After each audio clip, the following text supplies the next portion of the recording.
নমস্কাৰ। ভাৰতবৰ্ষৰ education system লৈ পেলাই এতিয়া বহুতো কণ্ট্ৰভাৰ্চি চলি আছে, বিশেষকৈ নীট পৰীক্ষাৰ প্ৰশ্নকাকত ফাদিল হোৱাক লৈ পেলাই, নীট পৰীক্ষা পুনৰ অনুষ্ঠিত কৰাক লৈ পেলাই বা গোটেই এই প্ৰচেছটোক লৈ বিভিন্ন ধৰণৰ কথা বতৰা আমি সামাজিক মাধ্যমত বা পেপাৰে পত্ৰই বা বাতৰিত আমি দেখিবলৈ পাইছোঁ। এই গোটেই বিতৰ্কৰ মাজতে কিন্তু বহুকেইজন ল'ৰা ছোৱালীয়ে নিজেই নিজৰ প্ৰাণ ল'লে, তেওঁলোকে ছুইচাইড কৰিব লগা হ'ল। ইয়াক লৈ পেলাই নানান ধৰণৰ আন্দোলন হ'ল। ভাৰতৰ যিগৰাকী শিক্ষামন্ত্ৰী ধৰ্মেন্দ্ৰ প্ৰধান, তেখেতৰ ৰেজিগনেশ্যন লৈ বিভিন্ন দল সংগঠনে আন্দোলন কৰিলে, ল'ৰা ছোৱালীয়ে আন্দোলন কৰিলে। গোটেই ছ'চিয়েল মিডিয়াত হয়তো লাষ্ট মান্থৰ আটাইতকৈ চৰ্চিত বিষয়টোৱে আছিলে নীট পৰীক্ষা। আমি সকলোৱে জানো যে নীট পৰীক্ষা আকৌ পুনৰ অনুষ্ঠিত হৈছে। এই নীট পৰীক্ষা অনুষ্ঠিত হোৱাক লৈ পেলাই যি বিতৰ্ক চলি আছে, তাৰ মাজতে কিন্তু আমাৰ ভাৰতৰ বিৰোধী দলপতি ৰাহুল গান্ধী ডাঙৰীয়াই কোটাত গৈ পেলাই এই গোটেই নীট পৰীক্ষাক লৈ বা গোটেই ভাৰতৰ এক্সামিনেশ্যন চিষ্টেমটোক লৈ পেলাই কিছু সাংঘাতিক তথ্য পোহৰলৈ আনিছে। তেওঁ দিয়া তথ্য অনুসৰি এই নীট পৰীক্ষাৰ প্ৰিপেৰেশ্যনৰ কাৰণে ল'ৰা ছোৱালীয়ে ভাৰতত প্ৰায় 1,32,000 কোটি টকা খৰচ কৰে নিজ পকেটৰ পৰা। মাক দেউতাকে নিজে সাঁচি থোৱা ধন বা তেওঁলোকে লোনত লৈ হলেও 1,32,000 কোটি টকা গোটেই ভাৰতবৰ্ষত এই নীট পৰীক্ষাৰ কাৰণে ল'ৰা ছোৱালীক পঢ়ুৱাবৰ কাৰণে, কোচিং কৰাবৰ কাৰণে খৰচ কৰে। আৰু আনহাতে ভাৰতৰ বাকী যিবিলাক ইম্পৰ্টেণ্ট এক্সাম আছে, যেনেকৈ UPSC, APSC বা সকলোবিলাক এক্সাম লৈ পেলাই সেই গোটেই প্ৰিপেৰেশ্যনৰ নামত প্ৰায় 3.5 লাখ কোটি টকা খৰচ হয় ভাৰতত।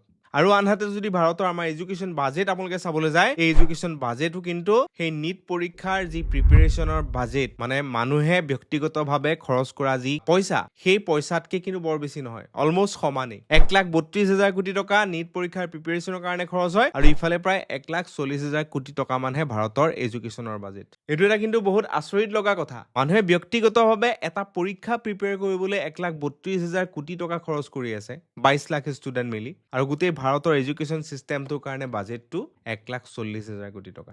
আচৰিত লগা তথ্য কিন্তু।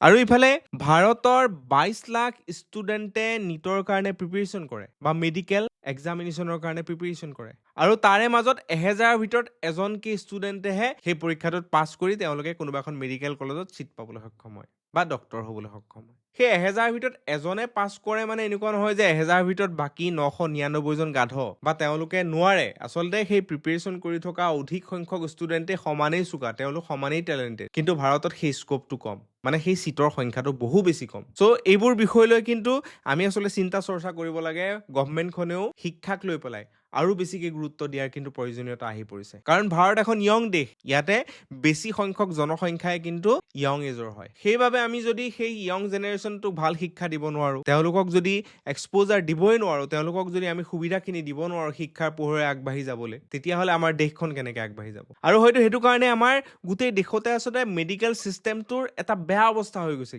আমি যদি চৰকাৰী মেডিকেল কলেজত যাওঁ, চৰকাৰী হস্পিটেলত যাওঁ বা প্ৰাইভেট হস্পিটেলত আমি গ'লেও দেখিবলৈ পাওঁ যে ডক্তৰৰ বহু বেছি নাটনি। যিমান আচলতে ডক্তৰ থাকিব লাগে আমাৰ ভাৰতবৰ্ষত, সেই অনুপাতে কিন্তু বহুত কম। বাহিৰা দেশবিলাকত বহুত বেছি ডক্তৰ থাকে। চ' ইয়াৰ কাৰণ কিন্তু এইবিলাকেই। যিহেতু নীটত চিট কম আছে, মেডিকেলত চিট কম আছে, ডক্তৰ কমকে ওলাব, আৰু কমকে ওলোৱাৰ কাৰণে আমাৰ গোটেই স্বাস্থ্য ব্যৱস্থাটোৱে কি হৈছে, আচলতে ডিটৰিয়েট হৈ গৈছে সময়ৰ লগত। মানুহৰ জনসংখ্যা যিমান বাঢ়ি গৈছে, সিমান অনুপাতে সেই চিটবোৰ বহা নাই, সিমান অনুপাতে সিমান ষ্টুডেণ্ট আচলতে পৰীক্ষাবিলাক পাছ কৰি পেলাই ওলাই আহিব পৰা নাই।